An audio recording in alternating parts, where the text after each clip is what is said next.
আর্মির back by government হয়েছিল, সেই সময় যদি তিনি আপোষ করতেন তাহলে আপনি না বেগম খালেদা জিয়া প্রধানমন্ত্রী হইতে পারত। কিন্তু বেগম খালেদা জিয়া আপোষ করে প্রধানমন্ত্রী হইতে চান নাই। আপনারা জানেন যে আমাদের প্রিয় নেত্রী দেশনেত্রী বেগম খালেদা জিয়া এখনো কারান্তে। আমাদের ঢাকা দক্ষিণের জনতার মেয়র ইশরাক হোসেনকে হাইকোর্ট জামিন দেওয়ার পরেও নিম্ন আদালত তাকে জেলখানায় পাঠিয়ে দিয়েছেন।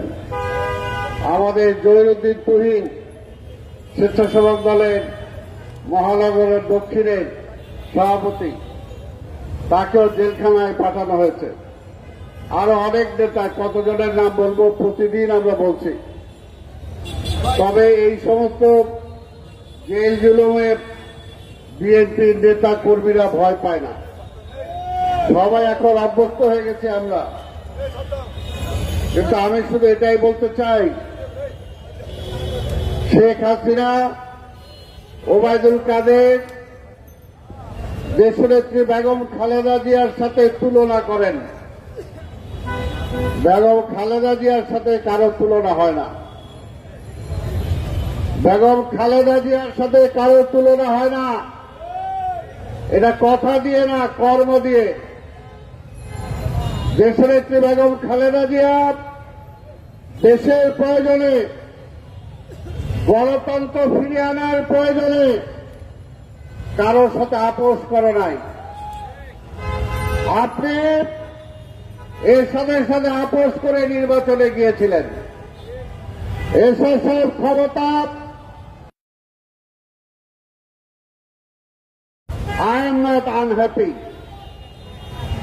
আর বেগম খালেদা জিয়া গণতন্ত্রের জন্য কারোর সাথে আপোষ করেন নাই।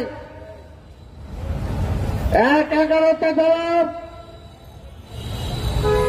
আর্মির ব্যাক বাই গভর্নমেন্ট হয়েছিল, সেই সময় যদি তিনি আপোষ করতেন তাহলে আপনি না বেগম খালেদা জিয়া প্রধানমন্ত্রী হইতে পারত।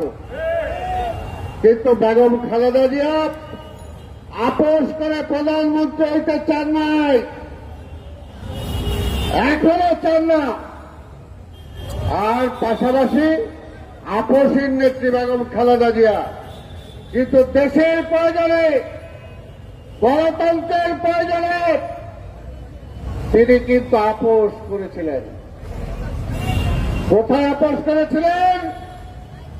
96-তে জনগণের ভোটে নির্বাচিত প্রধানমন্ত্রী হওয়ার পরেও গণতন্ত্রের স্বার্থে, দেশের স্বার্থে তিনি প্রধানমন্ত্রিত্ব পর্যন্ত ছেড়ে দিয়েছিলেন।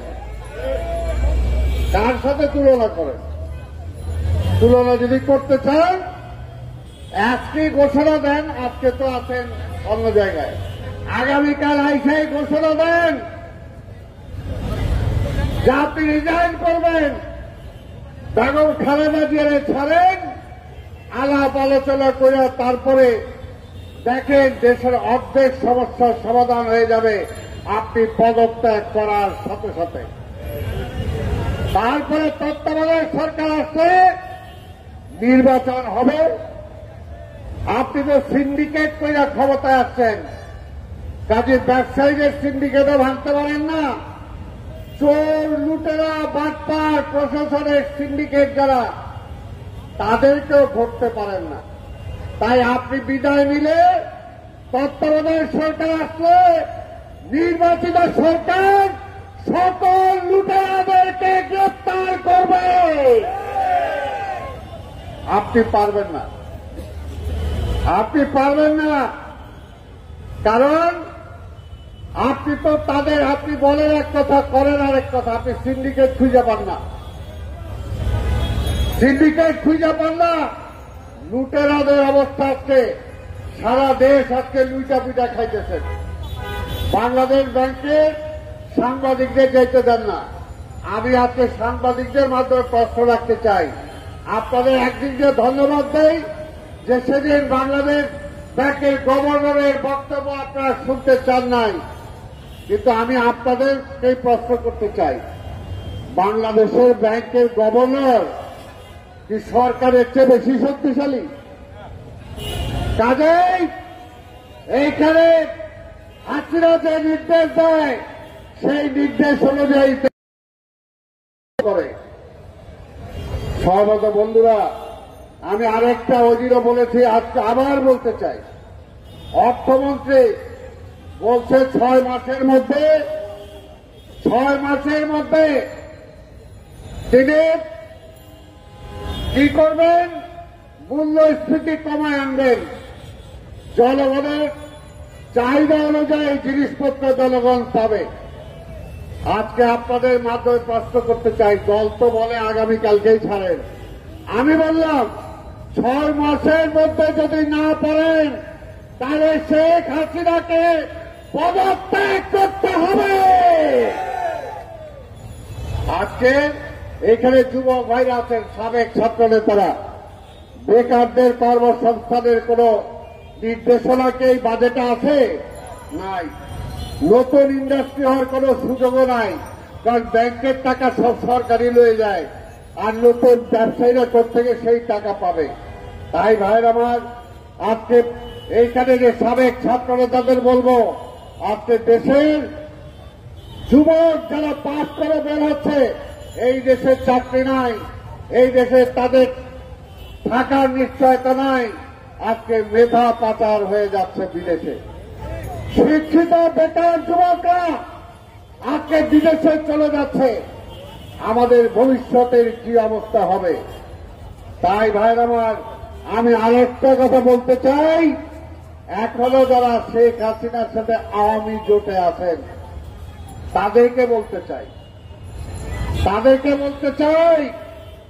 হাসানুল হক ইনু সাহেব, আমাদের ইত্তেফাকের আনোয়ার মঞ্জু সাহেব এবং আমাদের বিএনপির অন্যতম প্রতিষ্ঠাতা ছিলেন বি চৌধুরী সাহেবের ছেলে মাহিবি চৌধুরী নৌকা নিয়ে গেছিলেন, কিন্তু শেখ হাসিনা তার পেয়ারের লোক লতিফ সিদ্দিকীকে কিন্তু ঠিকই বাঁচাইছে। লতিফ সিদ্দিকীরও কিন্তু ইলেকশন গেছিল গিয়া, জিতে আসতে পারত না। এবং লতিফ সিদ্দিকী পার্লামেন্টে দাঁড়ায় বলছেন যে সেই সময় যদি তার বোন আজকের প্রধানমন্ত্রী যদি তার পাশে না দাঁড়াইতেন তাহলে সে পাস করতে পারত না। হাসানুল হক ইনু আপনার পাশে তো দাঁড়ায় নাই, আনোয়ার মঞ্জু আপনার পাশে তো দাঁড়ায় নাই, মাহিবি চৌধুরী এখনো ওইদিকে আছেন, আপনাদের পাশে দাঁড়ায় নাই, দাঁড়াবে না। তাই এখনো সময় আছে, মানে কাইটা পড়ে জনগণের কাতারে আসেন, জনগণের কথা বলেন, জনগণের আন্দোলনের শরিক হন।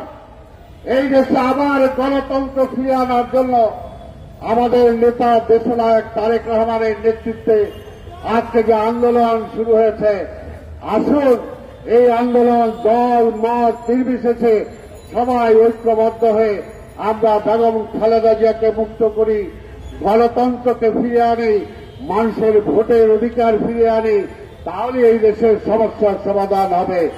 এর আগে কোনো সমস্যার সমাধান হবে না। আপনাদের সবাইকে ধন্যবাদ। খোদা হাফেজ। বাংলাদেশ জিন্দাবাদ।